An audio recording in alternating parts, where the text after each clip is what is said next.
नमस्कार, मैं वीरेंद्र बिष्ट और इस समय मैं हूं आपका जानकी सेतु पुल के पास काली कमले वाले बाबा के एक आश्रम में। बेटी को बचा के तो रखा हुआ है, मगर अब समस्या है बेटी को पढ़ाने की। क्या यह समस्या दूर हो पाएगी? एक परिवार, आप क्या किसी विधायक के पास गए थे या किसी मंत्री के पास गए थे? हाँ, गए थे जिन्होंने पास में गई थी, उनसे तो सब जगह रैली में ले जाते थे हमको, लेकिन कोई सहयोग नहीं करवाएगा।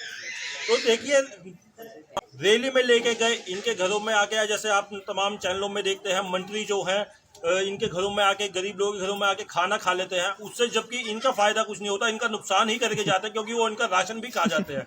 मगर चुनाव जीतने के बाद वो इनके घर में राशन नहीं देते। जब इस तरह की कोई समस्या जो आती है, वो इन लोगों के साथ खड़े नहीं मिलते। अभी मैं आपको मिलवाऊंगा उन भाई जी से जिन्होंने इनके सहायता करने का एक बीड़ा उठाया है, मगर वो भी अकेला आदमी कब तक इस समस्या से इनको छुटकारा दिलवाता रहेगा। हमारे साथ हैं सिख भाई जगजीत सिंह जग्गा जी, जो इस परिवार की सहायता के लिए आगे आए हैं। स्कूल की प्रिंसिपल से बात करके 50% स्कूल की फीस जो है वो माफ़ करवा चुके हैं और 50% फीस जो है इन्होंने भरी है। मगर एक आदमी कब तक इनका जो है सहायता कर पाएगा, इसलिए आप लोगों का सहयोग बहुत जरूरी है। और सिख समुदाय के बारे में मैं आपको बताऊं, आप जितने भी तमाम गुरु जो हैं हमारे पहले, उन्होंने हमेशा देश हित में और समाज हित में और समाज निर्माण में बहुत काम किया है। सबसे पहले जग्गा भाई, आपका उत्तराखंड उदय लाइव में बहुत स्वागत है। और जग्गा भाई, मैं सबसे पहले पूछना चाहूँगा, इस परिवार के संपर्क में आप कैसे आए? एक टीचर हैं जिनका नाम है बलविंदर कौर, जिन्होंने मुझे बताया कि किसी बच्ची को फीस जो से नहीं दी जा रही है, लेकिन पढ़ाई में बच्ची बहुत अच्छी है। तो हमारा फ़र्ज़ बनता है, क्योंकि हमारे धर्म में हमें सिखाया जाता है कि गुरु की जो गोलक है वो गरीब का मुंह है। हम अगर उसमें 1 रुपया भी डालते हैं, वो एक गरीब की सेवा में, उसकी हेल्प में लगना चाहिए। जैसे हमें पता चला कि बच्ची को वाकई हेल्प की ज़रूरत है, हम लोग हेल्प के लिए आगे आए और हम लोगों ने माई भागो निष्काम से वजह से उनसे भी संपर्क साधा। तो उन्होंने कहा कि कोई बात नहीं, आप पता कीजिए, प्रयास कीजिए, जितनी भी बच्ची की फीस होगी जमा की जाएगी। स्कूल प्रशासन से हम लोग मिले और उनका भी धन्यवाद है, उन्होंने हमारी बात को सुना और माना। 50% फीस जो उन्होंने बच्चों की माफ़ कर दी है। बाकी की फीस जो है माई भागो निष्काम से है, जो ऋषिकेश था, उनके द्वारा अदा की जाएगी। तो जगह भाई, अभी जो आपने स्कूल प्रशासन से जो बात करके जो फीस माफ़ करवाई है, चलो कहता मैं आश्रम की तरफ से जो है कहता मैं कमरा मिल चुका है, आप कहता मैं किसी तरीके से सहयोग कर रहे हैं, तो अभी कहता मैं आप हमारे माध्यम से समाज के लोगों को जो दर्शक हैं उनसे कुछ कहना चाहेंगे?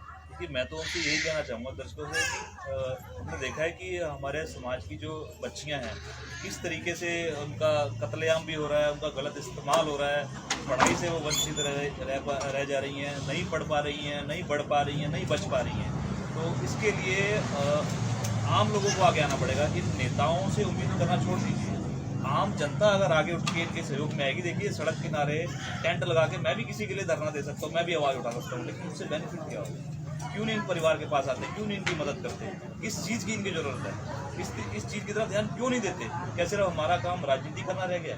क्या समाज सेवा नाम की कोई चीज़ बची नहीं है? जिस तरह देखा कि लॉकडाउन के समय भी कुछ लोग भूख से मरे हैं, ये चीज़ें सुन के हृदय में दर्द होता है कि भूख से मर रहे हैं। हमारी तीर्थ नगरी में भी ऐसी घटनाएं हुई है, तो बड़ी शर्मसार कर देने वाली घटना है। आम लोगों को इन लोगों के बीच में आना चाहिए। जब इलेक्शन के समय आप लोग इनसे वोट मांग रहे हैं, इनके घरों में आते हैं, इनके पैर भी पकड़ लेते हैं आप इलेक्शन के समय वोट के लिए, सिर्फ एक वोट के लिए इनके पैर पकड़ लेते हैं। और आज परिवार को इतनी बड़ी दिक्कत है कि बच्ची पढ़ने में बहुत अच्छी है, पढ़ना चाह रही है, लेकिन पढ़ नहीं पा रही।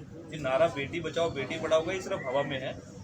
ग्राउंड लेवल पे इस नारे पे कोई भी काम नहीं हो रहा है। आप खुद देख लीजिए, ऋषिकेश तीर्थ नगरी, और तीर्थ नगरी में ये दृश्य देखने को मिल रहा है। मैं तो धन्यवाद आप लोगों को करना चाहूँगा कि चौथे स्तंभ होने का जो फर्ज है आप लोग अदा कर रहे हैं जी।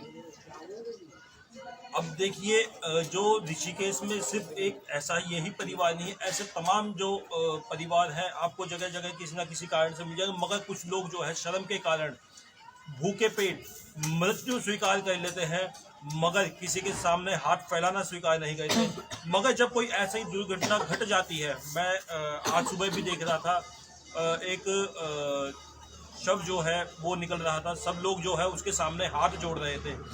मगर कई लोग ऐसे हैं जो ऐसी परेशानी में अपने कहते मैं देह त्याग देते हैं या कुछ घटनाएं घट जाती हैं, उसके बाद तो जब शव के सामने सब हाथ जोड़ के खड़े रहते हैं, मगर जीवित परिवार की, जीवित मनुष्य की मदद करने को कोई भी हाथ आगे नहीं बढ़ता। मैं आप लोगों से चाहूँगा कि आप किसी ना किसी तरीके से इस परिवार की सहायता करें। मैं इनका मोबाइल नंबर और इनका अकाउंट नंबर अपने डिस्क्रिप्शन में डालूंगा और आपसे निवेदन करूंगा कि इस परिवार की सहायता करें। धन्यवाद।